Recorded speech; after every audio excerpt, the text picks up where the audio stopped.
Class 9th अज आप chapter करांगे chapter number बेटा 15 प्रोबेबिलिटी। प्रोबेबिलिटी का मीनिंग की हुंदा है ये तुसीं छोटियां क्लासिस विच भी इहदा कॉन्सैप्ट थोड़ा जिहा कीता आ। प्रोबेबिलिटी का मीनिंग हुंदा है कि पॉसीबिलिटी कि किसी चीज़ की कितनी पॉसीबिलिटी है, उहदी संभावना की है। ठीक है, मान लो मेरे कोल आ 1 रुपए का कॉइन, 1 रुपीज़ द कॉइन। हुण इहदियां अगों दो साइड्स आ, एक आ टेल ते दूजी आ हैड।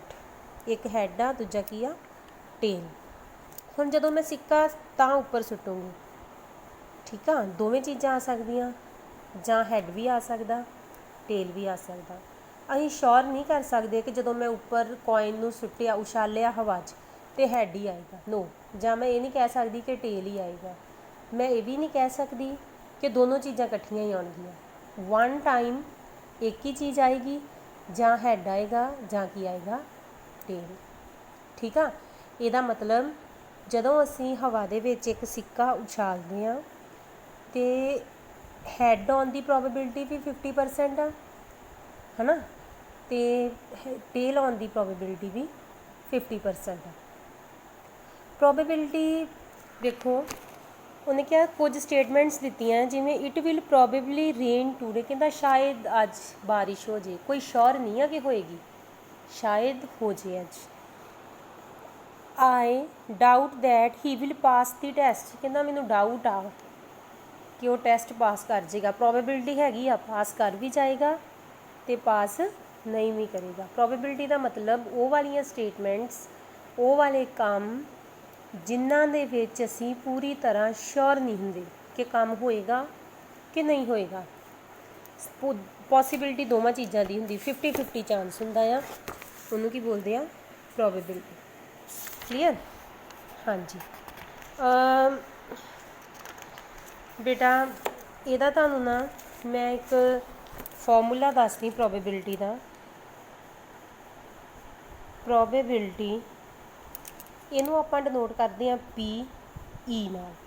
पी का मतलब प्रोबेबिलिटी, ई का मतलब इवेंट। इवेंट मतलब जिद्दां मैं सुट्टिया कॉइन सुट्टिया हवा च, वो की हो गया इवेंट। क्लीयर? इहदे विच की हुंदा आ number of favourable outcomes divided by total number of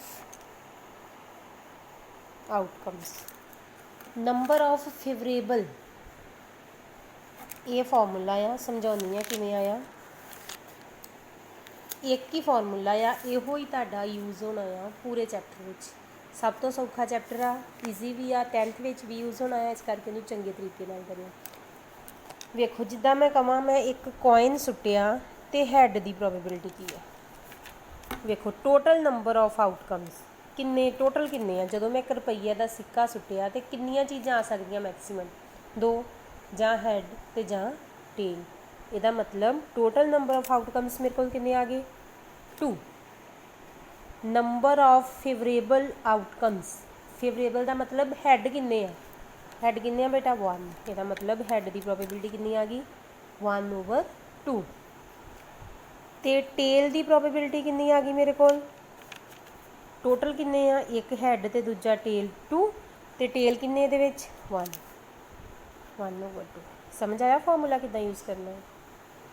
हाँ जी। नैक्सट वेखो सॉरी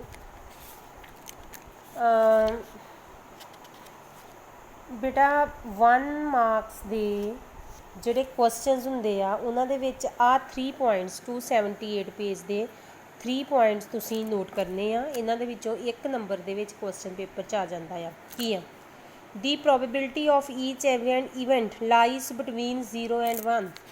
ਕਿਸੇ ਵੀ ਈਵੈਂਟ ਦੀ ਮਿਨੀਮਮ ਪ੍ਰੋਬੇਬਿਲਿਟੀ ਹੋਊਗੀ 0 ਤੇ ਮੈਕਸੀਮਮ ਪ੍ਰੋਬੇਬਿਲਿਟੀ ਕਿੰਨੀ ਹੋਊਗੀ 1। 0 ਤੇ 1 ਦੇ ਵਿੱਚ लाई करता है। मैं ये नहीं कह सकती कि मीह पैन की प्रोबेबिलिटी 2 आ, नो। 1 का मतलब पूरा कंप्लीट 2 नहीं 0 1.1 भी नहीं हो सकती माइनस विच प्रोबेबिलिटी नहीं हो सकती प्रोबेबिलिटी दी जिन्नियां भी वैल्यूज़ आ वो 0 ते 1 दे विचकार लाई करनगियां 1/2 आ गया 0.3 0.7 0.725 1 0 ते 1 दे विचकार जिहड़ी प्रोबेबिलिटी आ वो लाई करेगी the sum of all the probabilities is 1 मान लो हाँ देखो आ एक कॉइन आ ये टोटल आउटकम्स किन्ने आ 2 ठीक है हुण अगला आ कि जिन्नियां भी किसी एक ईवेंट दियां प्रोबेबिलिटीज़ आ उन्हां दा जिहड़ा सम आ वो किन्ना होएगा 1 वो किन्ना होएगा 1 देखो किवें 1/2 प्लस 1/2 किन्ना आ गया 2 1 प्लस 1 2/2 दैट इज़ 1 ठीक है E1 E2 E6 कवर और the possible outcomes of a trial ਇਹਦਾ मतलब ਜਿੱਦਾਂ ਇਹਨੂੰ ਮੰਨ ਲਓ E1 ਇਹਨੂੰ ਮੰਨ ਲਓ E2 ਕਲੀਅਰ ਜੀ ਹਾਂਜੀ ਅੱਗੇ ਬੇਟਾ ਸਾਡੇ ਕੋਲ ਇੱਕ ਹੋਰ ਆ ਰਿਜ਼ਲਟ ਉਹ ਕੀ ਆ बेटा बुक ते मैनू लभा नहीं वेखो दी प्रोबेबिलिटी ऑफ ये रिजल्ट भी पेपर च आउंदा हुंदा जी 1 नंबर ऑफ इम्पॉसीबल इवेंट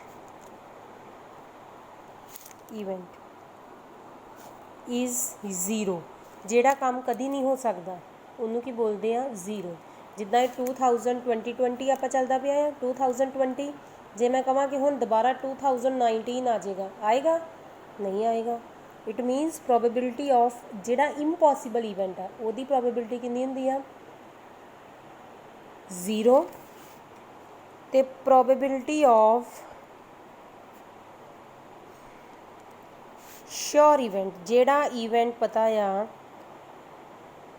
होना ही होना है वो कितनी होंदी है 1 जिहड़ा काम होना ही होना है 2020 आ अगे 2021 ही आएगा इट मीनस 2021 की प्रोबेबिलिटी कितनी आ 1 जिहड़ा काम नहीं हो सकता वो प्रोबेबिलिटी है 0 जिहड़ा काम पक्का कंप्लीट आके होना ही होना है वो प्रोबेबिलिटी कितनी है साडे कोल जी 1 अगे आ जाओ ये दो चीज़ां या दो रिजल्ट आ ये पेपर च दो तरीके नाल सम आ सकता है एक आ सकता है कि what is the name of the event which has probability 0 impossible event जहाँ आ सकता है what is the probability of impossible event 0 what is the probability of sure event 1 ठीक है इदा इदा क्वेश्चन पेपर च आ सकता है अगे बेटा देखो एक्सरसाइज 15.1 फर्स्ट क्वेश्चन कहता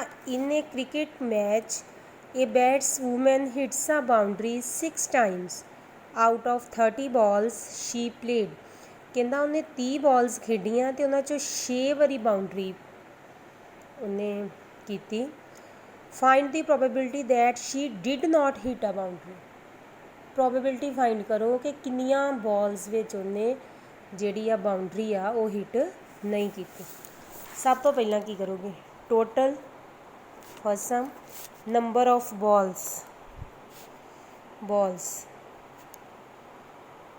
she plate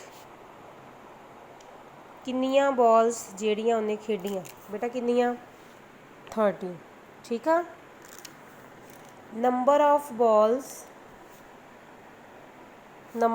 balls hit in boundary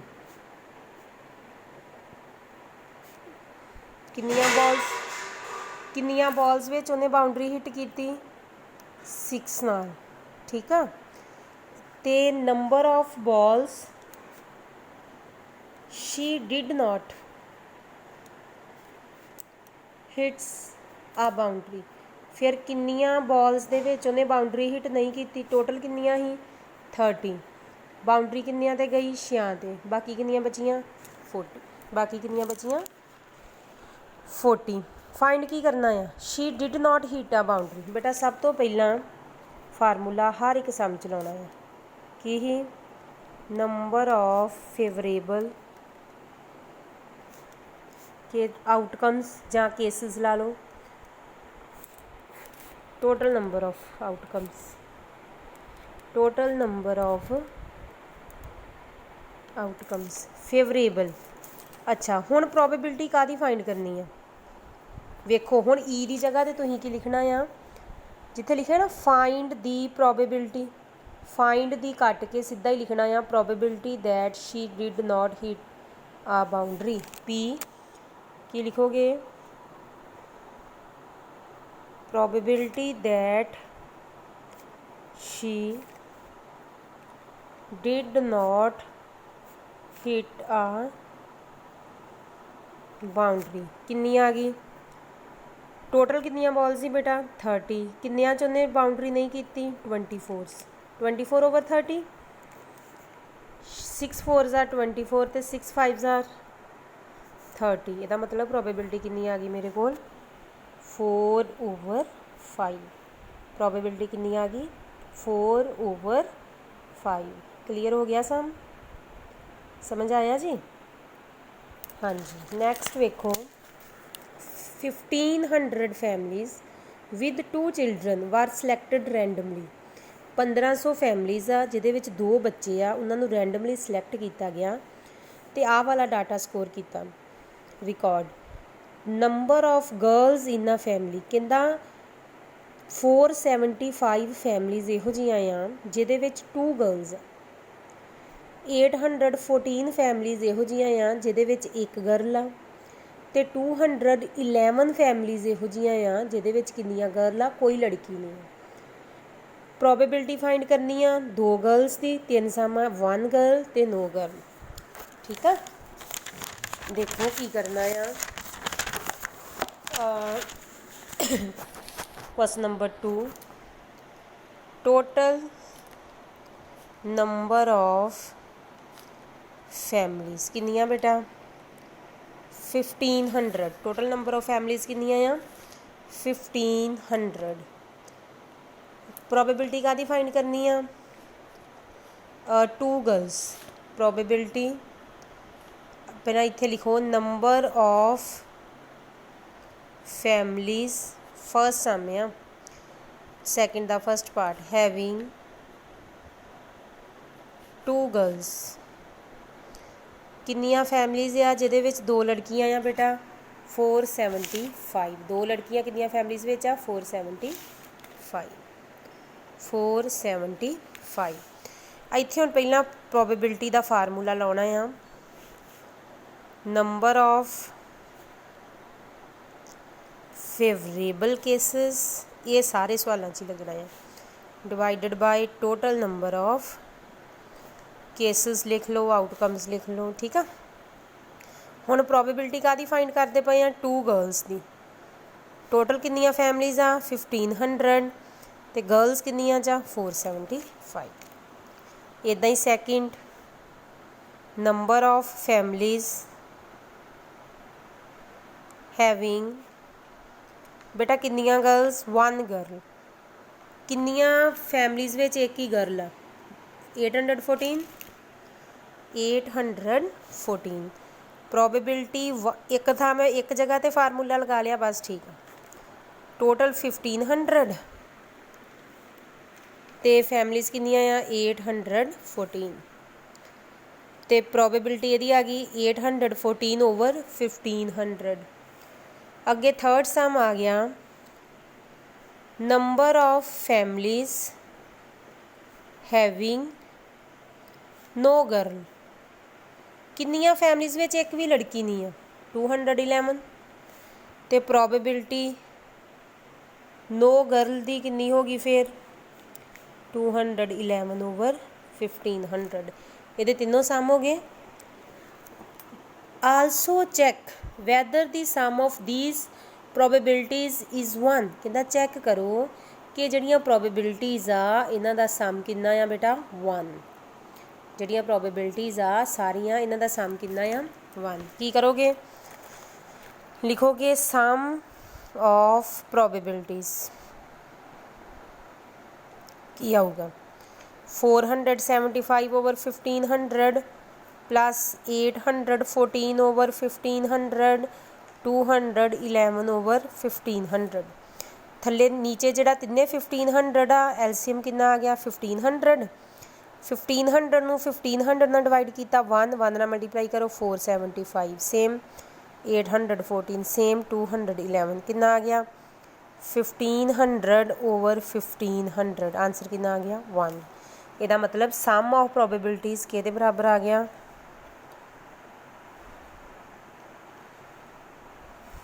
1 some of probabilities किहदे बराबर आ गया जी 1। नैक्सट वेखो बेटा थर्ड सम कहता refer to example 5 section 14.4 chapter number 14 find the probability that a student of class was born in August section 5 ठीक है तो 14.4 देखो example 5 14.4 दी कहना इन्हें पर्टिकुलर सैक्शन ऑफ क्लास 9 तुसीं स्टेटमेंट कित्थों शुरू करनी है इत्थों शुरू करनी लिखनी इन्हें particular section of class 9 40 students were asked about the month of their birth and the following graph was prepared for the data so obtained कहता आ वाला ग्राफ दिता गया है आपां नूं इहदे विच की दिता गया कि जनवरी दे विच किन्ने बच्चे बॉर्न होए 3 फैब विच 4 मार्च विच अप्रैल मई जून ठीक है इत्थों तक स्टेटमेंट लिख के ग्राफ बना के नीचे तुसीं स्टेटमेंट दूजी लिखनी आ प्रोबेबिलिटी वाले चैप्टर की किहड़ी आ वाली find the probability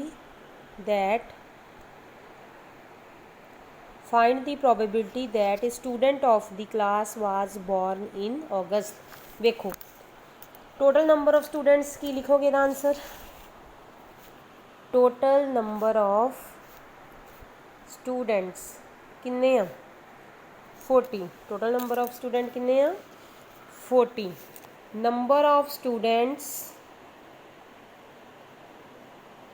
born in August अगस्त के महीने किन्ने बच्चे पैदा होए वेखो अगस्त कित्थे आ वाला किन्ने होए बेटा 6 किन्ने होए 6 हुण इत्थे फार्मूला लगा दोगे वही पी प्रोबेबिलिटी किहदे बराबर है number of favourable cases divided by total number of cases की लिखोगे हुण पी इहदी जगह ते पी लिखना आ अपने कोलों कुछ नहीं लिखना फाइंड दी कट के सीधा की लिखोगे probability that a student of class was born in August P लिख के की लिखोगे probability that a student of the class was born in August ठीक है जी किन्नी आई प्रोबेबिलिटी 6/40 क्लीयर किन्ना आ गया 3/20 क्लीयर बेटा ये सारे सम इदा ही आ